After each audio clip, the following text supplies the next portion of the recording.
Hello, everyone. Welcome to today's episode of the podcast. I am joined with an amazing guest, Amy Diener. Amy is a New York artist based in Bangkok, Thailand. Her areas of expertise are in original paintings, prints, brand collaborations, and art workshops. In addition, she also specializes in vibrant dot paintings inspired by the colors and patterns from her travel encounters. Her work cultivates emotional and spiritual balance, and her goal is to bring awareness and destigmatize mental health through art and mindfulness. She's a dot painter for Amy Diener Limited, elephant parade artist for Elephant Parade, and an ECA provider in dot painting. Hello, Amy. How are you today? Hi, I'm doing great. Thank you so much for having me on your podcast. I feel honored. Thank you so much for taking your time and coming on the podcast. Can you tell us a little bit about yourself? Sure. So I'm a New York born artist, originally from New York City, and I have been based in Bangkok, Thailand for the past 12 years. Um, my artwork is inspired by the colors and patterns from my travel encounters. And I have a deeply personal story, which is related to my OCD. I've had OCD since I was 18 years old. And one of my coping mechanisms is creating art. So for me, art is a therapeutic outlet that helps me to express myself, my emotions, and help me feel a sense of inner peace. So I do workshops. We do after school activities for children at international schools and commissioned paintings and jewelry and tons of other things I like to diversify.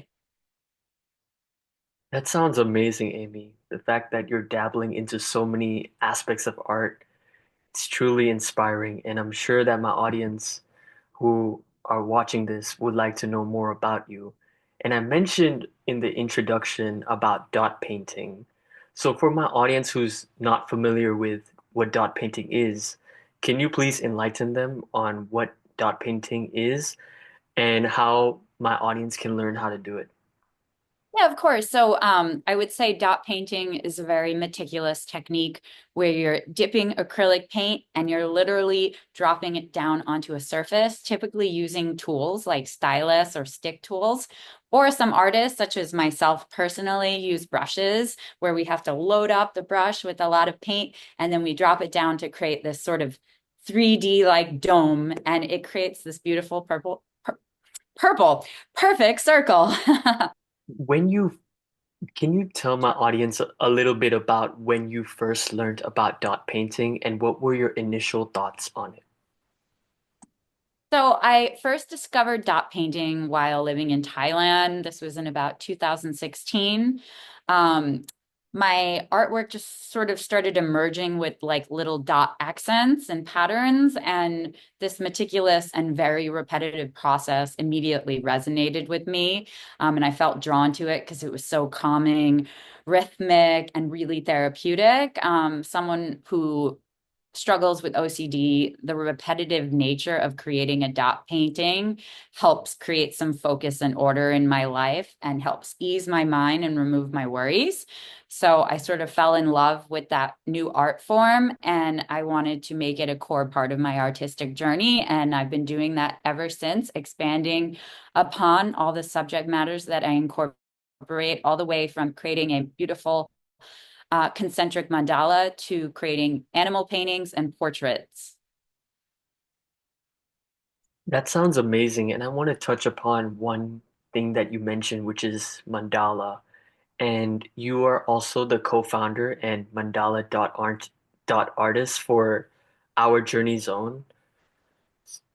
So how are you able to deliver your speciality, helping everyone feel refreshed, regenerated, and restored with within the mind, body, and soul? Absolutely. So our Journey Zone was a project in collaboration with a healer who was into pranic healing and audio engineer musician who would create background music. Unfortunately, this project has been on pause for the last couple of years. Sad news is one of the closest people in the group passed away. And so we put it on a pause. But when we were doing it, it was all about rejuvenating the mind, the body, and the spirit.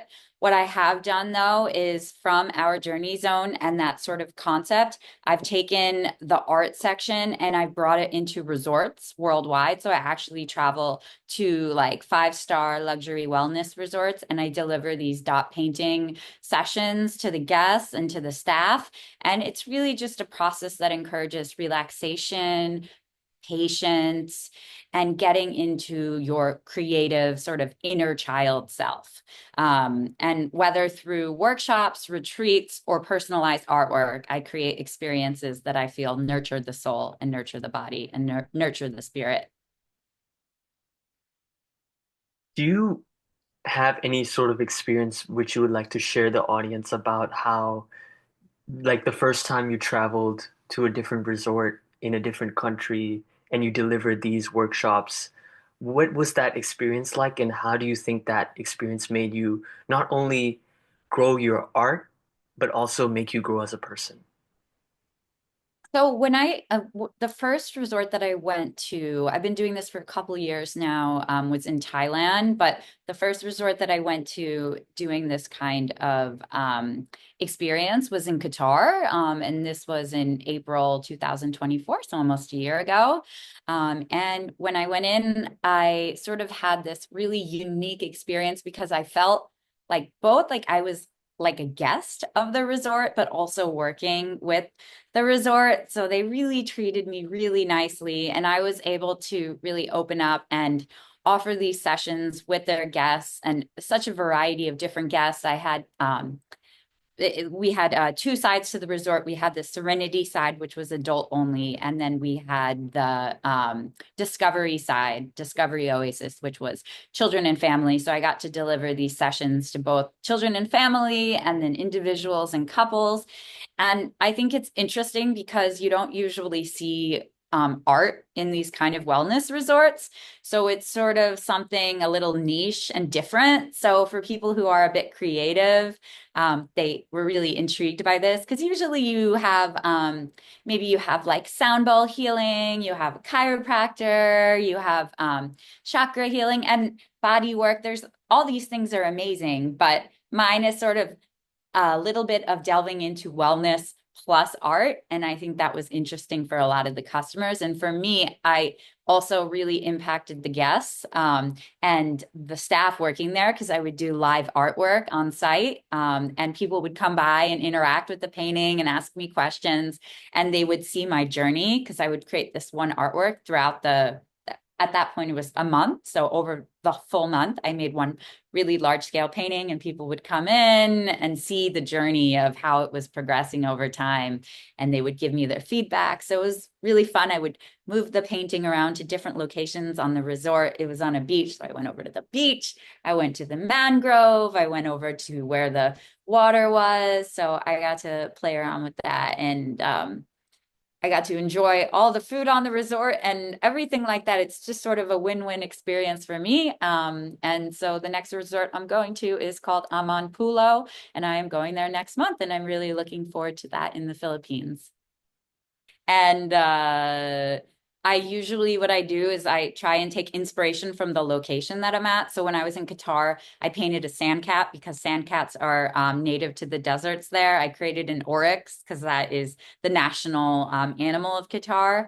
And when I go over to the Philippines, I'm going to create some like native flowers and animals of the Philippines. So I started creating already, and I'm excited about that.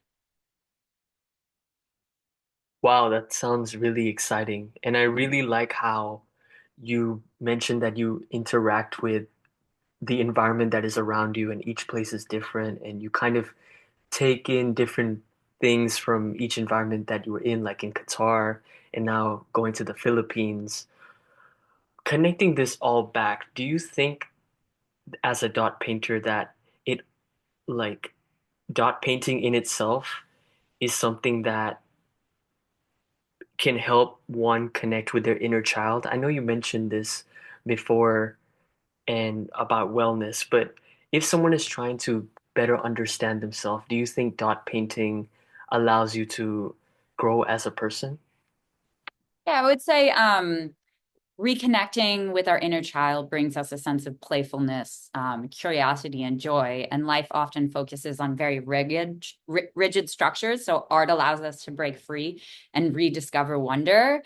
And I would say the tactile nature of my paintings, like the raised dots and the vibrant colors that remind us of Skittles, candy dots, M&Ms, engages the senses and sparks that sense of nostalgia. For my audience, I encourage them to embrace creativity without fear and play, experiment, and let yourself enjoy the process. Whether it's through art, music, or movement, you can find something that makes your inner child smile. On that same note of the inner child, something that you live by and something that is your life motto is spreading joy one dot at a time. What exactly inspired this, and how do you plan to continue spreading joy through your art over the next few years? Yeah, actually, so this tagline came, I give thanks to someone in my business group who helped me create this tagline. I was running through lots of different taglines. And Karen Lahitnavi from Midas PR was the one that helped me with this because she was like, spreading joy one dot at a time. I said, you know what? She goes, that's exactly what you do. You're literally spreading joy, spreading happiness, and you're creating your artwork one dot at a time. And I was like, that's it. Like it's just so catchy and people remember it. And it just exactly exemplifies what I do. And I feel like art has the power to uplift, heal, and connect us. And through my dot paintings, I want to inspire mindfulness, patience, and a sense of wonder, reminding people that beauty can exist in even the smallest details or the smallest dots in life. Wow, I'm really taken aback by that last statement about how you can, even the smallest things like a dot. As you can see from your background, there's a lot of nice dot paintings that my audience can Yeah. see. And I'm pretty sure there is a long period of time in which you have to craft these dot paintings. Like it's not something that happens in a very short span of time, even though you're painting dots. So when you come across a certain point where you feel like you made a mistake, how do you handle mistakes in your dot paintings? And do you find a way to kind of work around that, or do you start all over again from scratch? Sure. Okay. So there's a couple ways. One way is to just embrace that mistake and let it be a part of the creative journey. So I could integrate that design by expanding it. Maybe I adjust the color, change the color, or incorporate it into a new pattern. I think every mistake is an opportunity for growth, and sometimes an unexpected breakthrough can happen, like a little drip on the corner of the canvas, that little aspect of playfulness and spontaneity.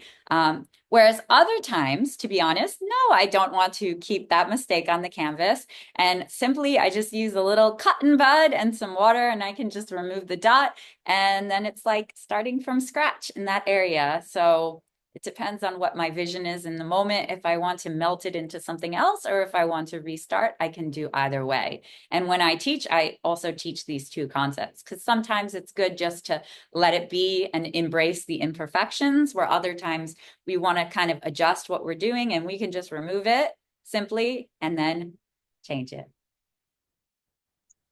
That sounds really interesting. And one key point that you mentioned there is the fact that you teach these dot paintings to different people.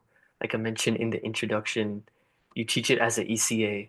And I'm sure there's others that might be loving dot painting, but there's another group of people that don't really enjoy it that much and find it to be something that they don't really like. Is there something that you tell them to motivate them to get inspired to do dot painting, or do you kind of just let their imagination flow? So when we run our after school activity program, I teach certified like teachers and artists how to be dot painters. And so we go into the schools. We're in about 40 international schools and we facilitate these programs specifically after school, after the kids are done on site of the school. And we have a very particular curriculum that we use to inspire this creativity. We teach them all sorts of different patterns, all that I've kind of branded into different worksheets. And sometimes students, they lose focus. And so there are certain strategies that you can do to re-engage the kids. We have a lot of transitions.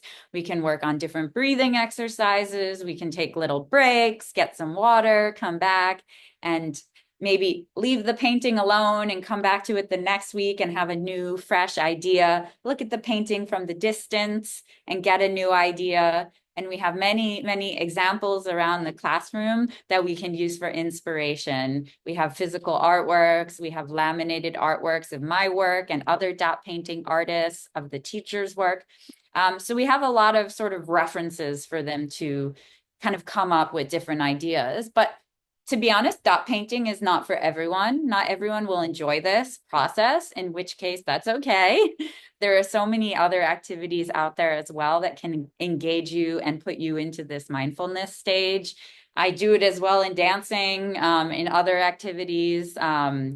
Anything that's repetitive will sort of serve that process. It doesn't have to be dot painting. It's just dot painting is just so meditative and so fun at the same time. So yeah.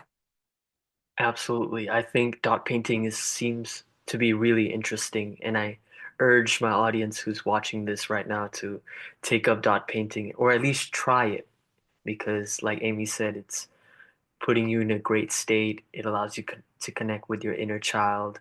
And overall, I think it's just a fun thing that to do.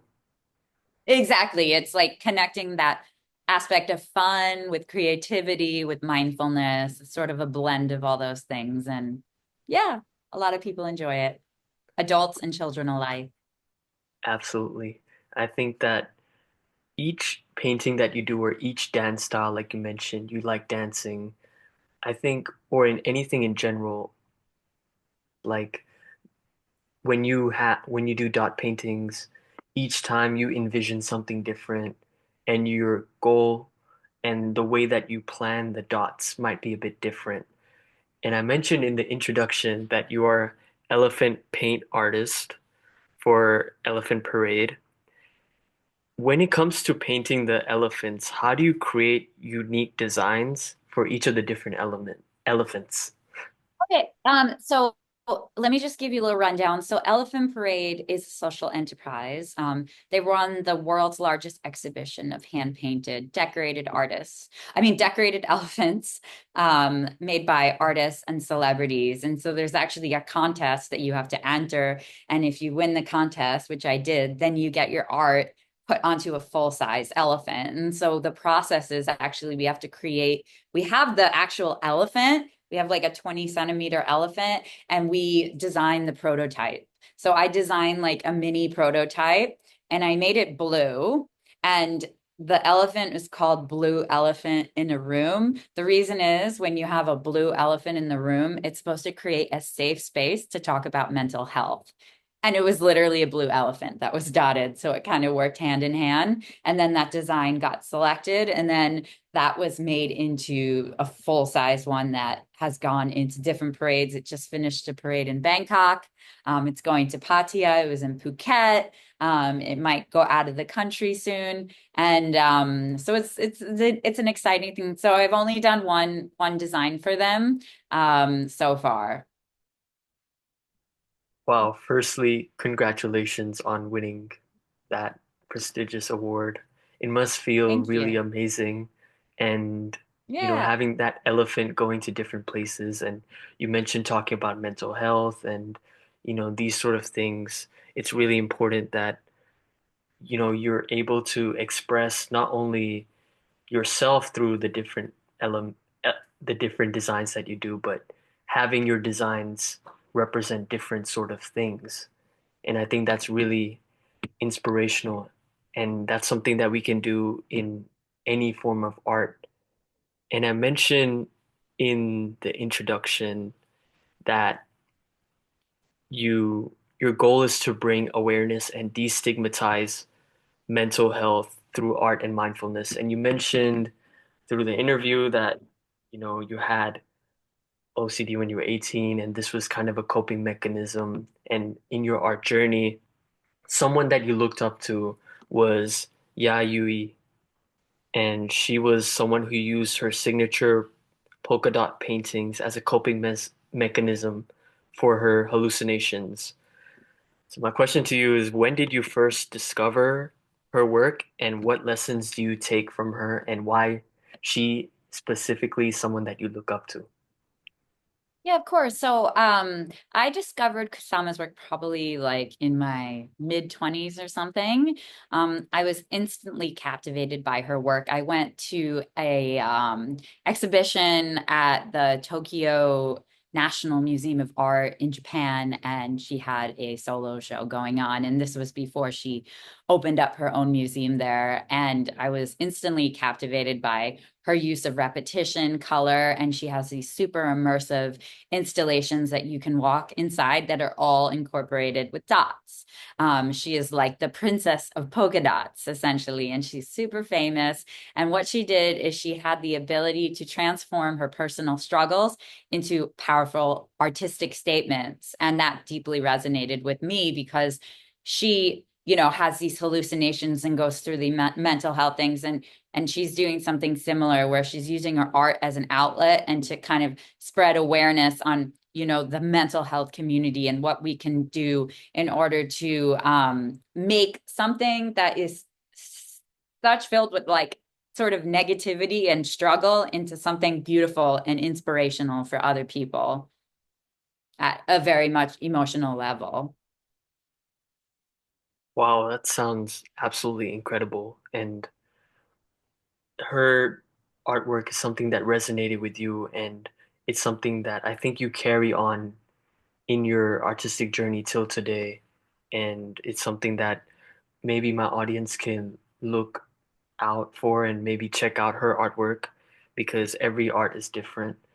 And my next point is to talk about the color combinations. So when you're doing different dot paintings, you try and blend, as we can see from the background in a few of the dot paintings, different colors together.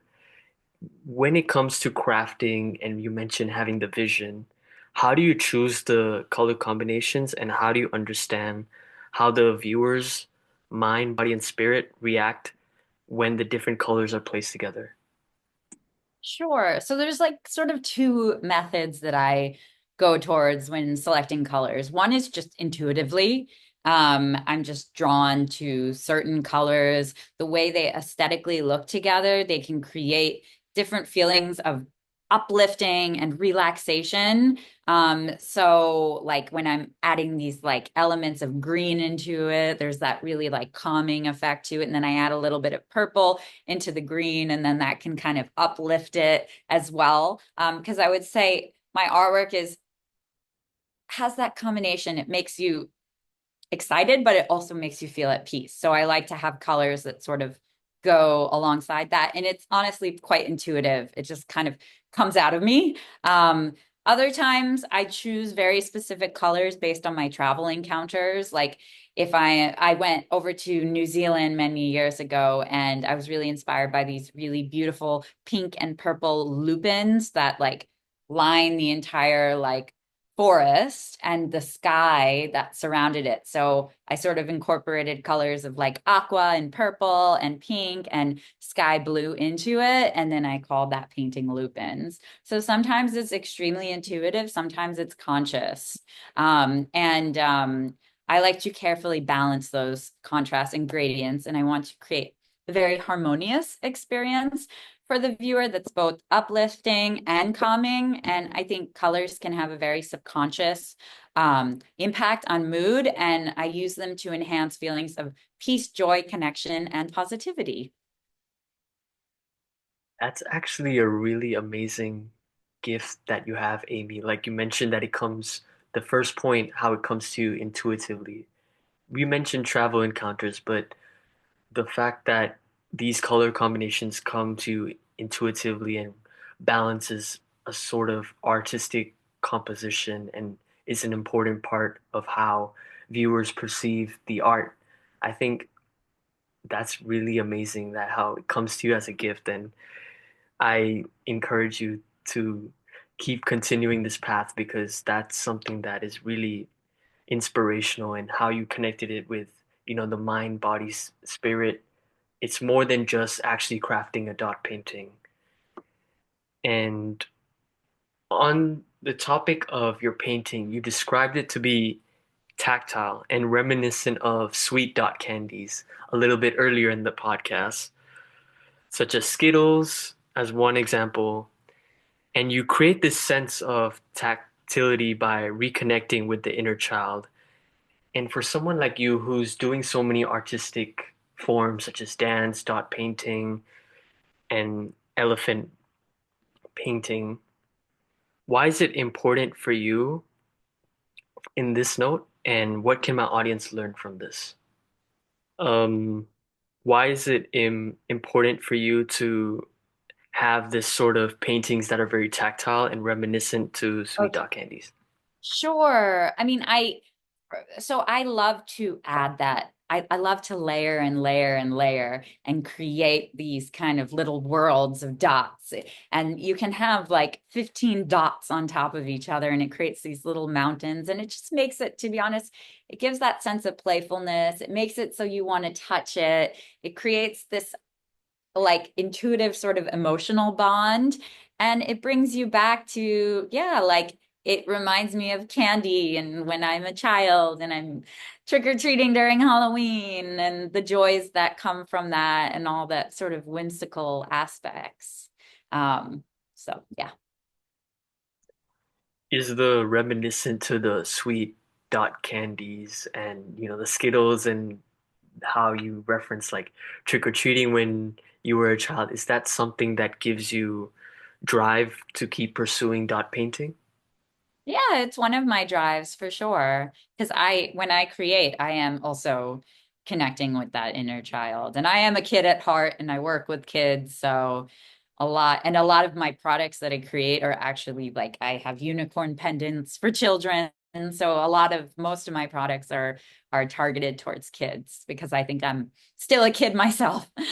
On the topic of art and dot painting, is there any other art forms that you want to kind of explore?